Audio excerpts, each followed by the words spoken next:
Hello everyone and welcome back to my YouTube channel.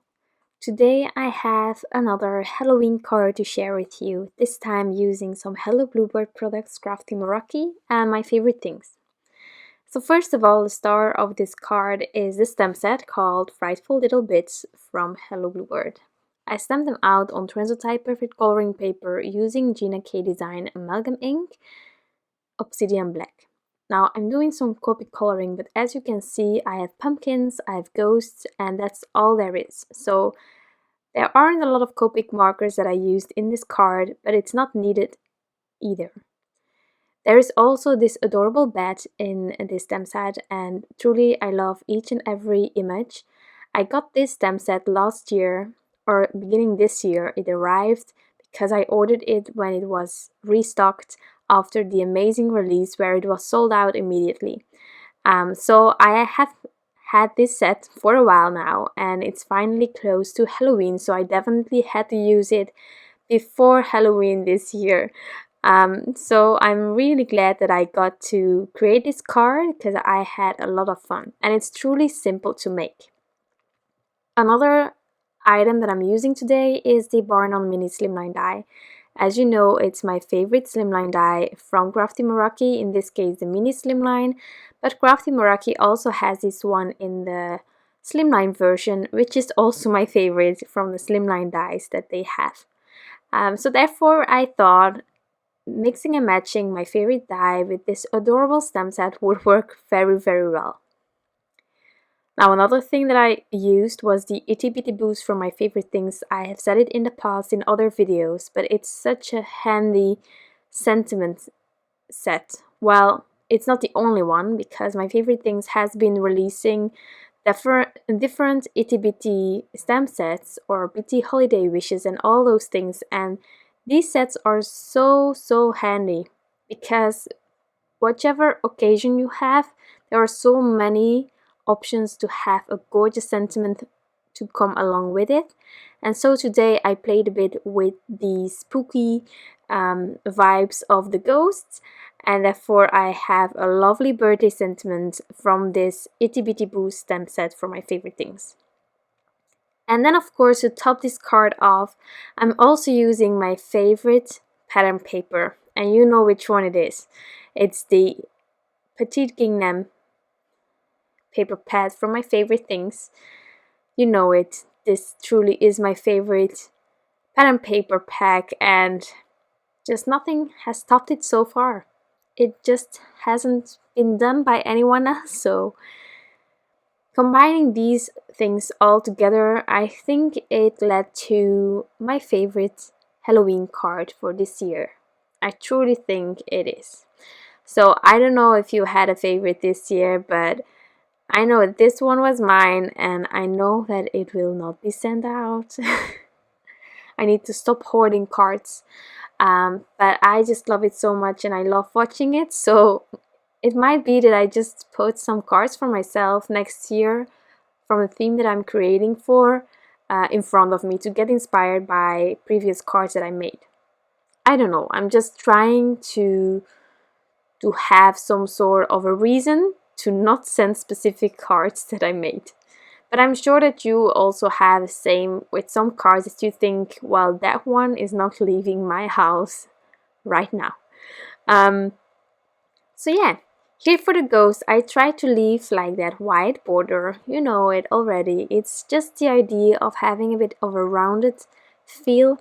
And then I'm just flicking a bit towards the left side. So I have my shadows on the right side, also on the pumpkins. But it was really quick and easy coloring for today's card. So I also have the matching dies. I love them, and the price point for my favorite things is fabulous. Personally, I find that, and I would just buy everything. So everything die cut, I just traced how much I needed from the pattern paper, and then I'm going to add it behind my mini slimline die cut that I have here. I die cut it out of mushroom cardstock from Concord and 9th, and I just thought that it worked perfectly with the blue that I had on the pattern paper, which is sort of the same blue as I had for the ghost kind of minty feel. And then, as I said, the sentiment from my favorite things stamp set, I just white heat embossed it on my mushroom cardstock. And once I removed all the excess embossing powder, I just heat set it. And then I had all the elements ready to go. I also had a boo-boo. I'm going to cover it up. So, here I'm trying to find another layout to cover the boo-boo, and once I was happy with that, I could just start adhering everything together on a mini slimline card base. You can add many more. As you can see, there is so much space left to just fill up if you want to, but I think this layout works and the amount of images works. But you do you. If you like simple, you can even limit yourself more than what I just did. But I think it's just the right balance for me. So I'm using some liquid glue, and then I will fiddle this panel on top of my pattern paper. I did want to have those Gingham patterns to be straight, if you know what I mean. I didn't want to add this panel crooked, so that's why I checked it when I added it, just to make sure that the lines were going straight in those bar areas. Next, I'm adding this panel on top of my card base using some adhesive roller.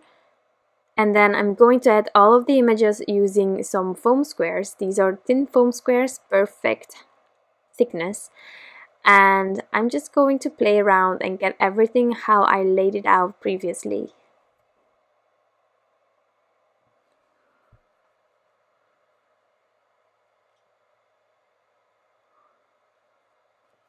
So the only thing that I had to take into account was that one ghost was going to hold the mini pumpkin. Well, it's sort of a basket, I think. And so I couldn't add the thin foam squares there yet because, well, it would overlap in some sort. And I just needed to figure it out first before adding the thin foam squares. I also truly love the speech bubbles from this set.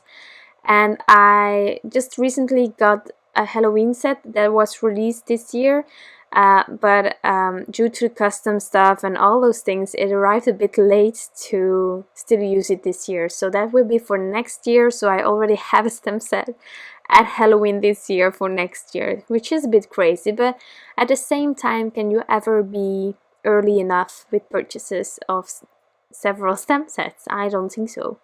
And I also want to use this set again next year. I truly enjoyed this one, but there was just so much going on, and well, time just slipped by, as you know. But I truly love how this card turned out. I'm using again my favorite heart sprinkles to just add a bit more to this card. I used the white ones since they went really well with the white heat embossing and the pattern paper that has the blue and the white, but you can do whatever you like. And once they are adhered, I am calling this card finished.